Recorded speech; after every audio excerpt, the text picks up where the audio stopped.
பரிதி media நேயர்களுக்கு வணக்கம். முதலில் தலைப்புச் செய்திகள். ரணிலிடையே வெடித்தது அதிகார மோதல். மட்டக்களப்பில் பெண்களுடன் அநாகரிகமாக நடந்த காவல்துறை அதிகாரி.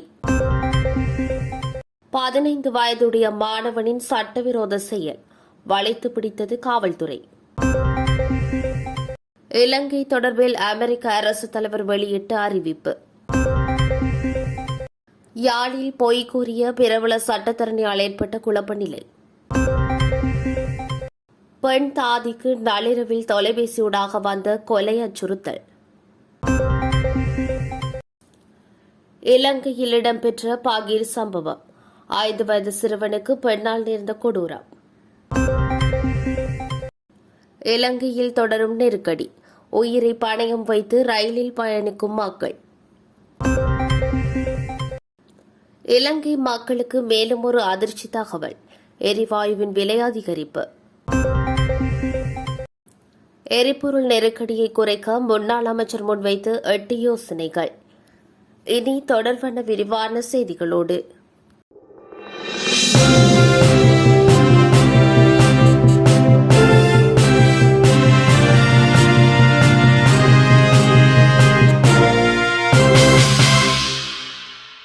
தற்போது நாடு கடுமையான பொருளாதார நெருக்கடிக்குள் சிக்கி தாவித்து வரும் நிலையில் அரசுத் தலைவர் கோட்டபாயவுக்கும் பிரதமர் ரணில் விக்ரமசிங்கவுக்கும் இடையே அதிகார மோதல் வெடித்துள்ளதாக கொழும்பு தகவல்கள் தெரிவிக்கின்றன.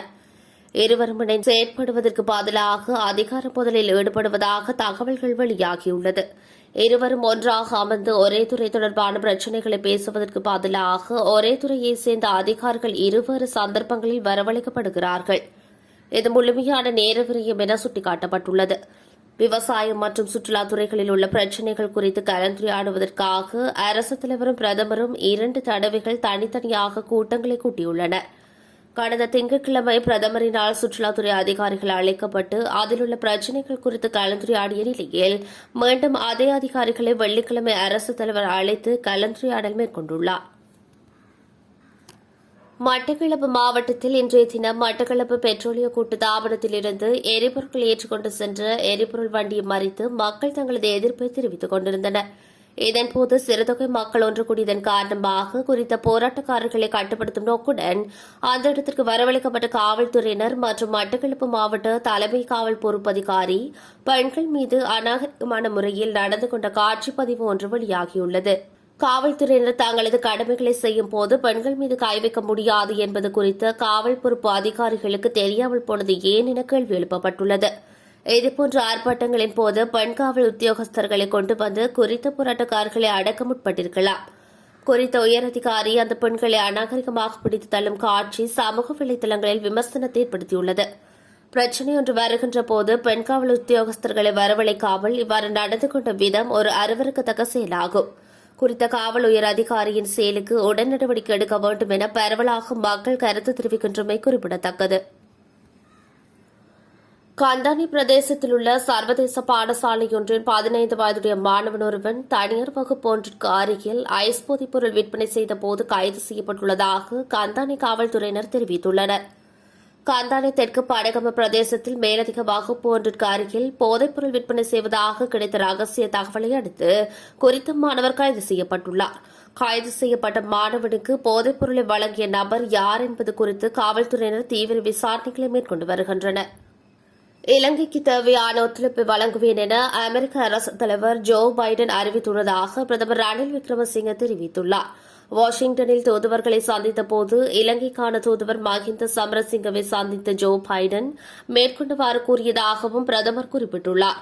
இந்நிலையில் இலங்கைக்கு உதவுவதற்கு அமெரிக்கா முன்வந்திருப்பது மகிழ்ச்சி அளிப்பதாக பிரதமர் ரணில் கூறியுள்ளார். இதற்காக அமெரிக்க அரசுத் தலைவர் ஜோ பைடனுக்கு தனது நன்றியையும் இலங்கை பிரதமர் ரணில் விக்ரமசிங்கே தெரிவித்துள்ளார்.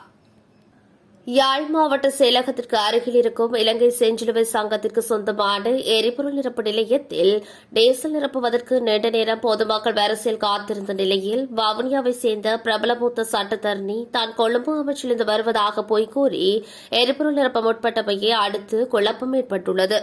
எரிபொருள் பெறுவதற்காக பெரும்பாலானவர்கள் நீண்ட வரிசையில் காத்திருந்தபோது குறித்த சட்டத்தரணி வரிசையை மீறி எரிபொருள் நிரப்ப முற்பட்டமையினால் குழப்ப நிலை ஏற்பட்டுள்ளது. நீண்ட வர செல்லிருக்கும் வாகனங்களை தவிர்த்து இடையில் வந்த வாகனத்திற்கு எவ்வாறு நீங்கள் எரிபொருள் நிரப்புவீர்கள் என பரசல் என்றவர்கள் கேள்வி எழுப்பிய போது அவர் அமைச்சிலிருந்து வந்தவர் என ஊழியர்கள் தெரிவித்திருந்தனர். அதற்கு அங்கிருந்தவர்கள் கடும் எதிர்ப்பை தெரிவித்திருந்தமை அடுத்து குறித்த சட்டத்தரணி அவ்விடத்திலிருந்து தப்பியோடியுள்ளார்.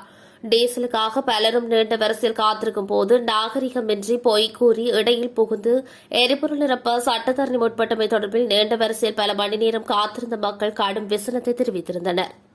சாவகச்சேரி ஆதார வைத்தியசாலையில் கடமையாற்றி வரும் பெண் தாதிய உத்தியோகஸ்தர் ஒருவருக்கு ஆண் தாதிய உத்தியோகஸ்தர் தொலைபேசியில் அச்சுறுத்தியமை தொடர்பில் இருவேறு விசாரணைகள் மேற்கொள்ளப்பட்டு வருகின்றன. நிர்வாக மட்ட விசாரணை முன்னெடுத்து அறிக்கை வழங்குமாறு வடக்கு மாகாண சுகாதார சேவைகள் பணிப்பாளர் வைத்தியசாலை அத்தியட்சருக்கு அறிவுறுத்தியுள்ளார். இதேவேளை சாவகச்சேரி போலீசில் செய்யப்பட்ட முறைப்பாட்டிற்கு அமைய போலீசாரும் விசாரணைகளை முன்னெடுத்துள்ளனர். சாவகச்சேரி வைத்தியசாலையில் கடமையாற்றும் பெண் தாதிய உத்தியோகஸ்தர் கடந்த புதன்கிழமை நள்ளிரவு கடமையில் ஈடுபட்டிருந்த பொழுது தொலைபேசியூடாக கொலை அச்சுறுத்தல் விடுக்கப்பட்டுள்ளது. அது தொடர்பில் வைத்தியசாலை அத்தியட்சரிடம் முறையிட்ட வழங்கிய பெண் தாதிய உத்தியோகஸ்தர் சாவகச்சேரி போலீஸ் நிலையத்திலும் முறைப்பாடு வழங்கியிருந்தார். சம்பவத்தை அடுத்து அச்சுறுத்தியவரும் அதே வைத்தியசாலையில் பணியாற்றும் ஆண் தாதிய உத்தியோகஸ்தர் என போலீஸ் புலன் விசாரணைகளில் கண்டறியப்பட்டுள்ளது. இந்த நிலையில் உரிய விசாரணைகளை முன்னெடுத்து சம்பவம் தொடர்பில் அறிக்கை அளிக்குமாறு சாவகச்சேரி வைத்தியசாலை மருத்துவ அத்தியட்சருக்கு பணித்துள்ளதாக வடக்கு மாகாண சுகாதார சேவைகள் பணிப்பாளர் மருத்துவர் கேதீஸ்வரன் தெரிவித்துள்ளார். அத்துடன் போலீசாரும் தனியாக விசாரணைகள் முன்னெடுத்துள்ளனர் என்றும் அவர் சுட்டிக்காட்டியுள்ளார். வத்தளை மட்டக்குழி எமில்டன் பிரதான பாலத்தில் 5 வயதான சிறுவனை பெண்ணொருவர் வீசியுள்ள சம்பவம் பெரும் அதிர்ச்சி ஏற்படுத்தியுள்ளது. இந்த சம்பவத்தை தொடர்ந்து அதே பாலத்தில் குறித்த பெண்ணும் குதிக்க முயற்சி செய்துள்ளார். இதன்போது சம்பவ இடத்திற்கு வருகை தந்த பொதுமக்கள் அந்த பெண் பாலத்தில் குதிப்பதை தடுத்துள்ளதுடன் சிறுவனை தேடும் பணியில் ஈடுபட்டுள்ளனர். பாலத்தில் வீசப்பட்ட சிறுவனை அங்குள்ள பொதுமக்களும் கடற்தொழிலாளர்களும் தேடும் பணியில் தீவிரமாக ஈடுபட்டும் இன்னும் சிறுவன் பற்றி எந்த தகவலும் கிடைக்கவில்லை எனவும் குறிப்பிடப்பட்டுள்ளது. இதேவேளை சிறுவனை பாலத்தில் வீசியது அவருடைய தாயாரா என்ற சந்தேகத்துடன் குறித்த பெண்ணை பொதுமக்கள் கேள்வி எழுப்பியுள்ளனர். சம்பவ இடத்திற்கு விரைந்த போலீசார் இது தொடர்பான மேலதிக விசாரணைகளை மேற்கொண்டு வருகின்றனர். நீண்ட வார விடுமுறைக்கு பின் நேற்று அலுவலக நடவடிக்கைகள் மீளவும் ஆரம்பித்துள்ள நிலையில் போதிய பேருந்துகள் இல்லாததினால் ரயில்களில் கடும் நெரிசல் ஏற்பட்டு பயணிகள் மிகவும் பாதுகாப்பற்ற முறையில் பயணம் செய்ய வேண்டியிருந்தது. பிரதான மார்க்கம் மற்றும் கடலோர பாதையில் உள்ள ரயில்களில் நெரிசல்கள் அதிகமாக இருந்ததால் பயணிகள் பாதையோரத்திலும் மேற்கூரையிலும் பயணம் செய்வதை காண முடிந்தது. பிரதான வீதி, கரையோர வீதி, கலனி வீதி மற்றும் புத்தளம் வீதியில் பல ரயில்கள் ரத்து செய்யப்பட்டவை இதற்கு காரணம். ரயில்வே தொழிற்சங்க கூட்டணியின் இணை அழைப்பாளர் SP விதானகே கொழும்பு ஊடகம் ஒன்றிடம் இதனை தெரிவித்துள்ளார்.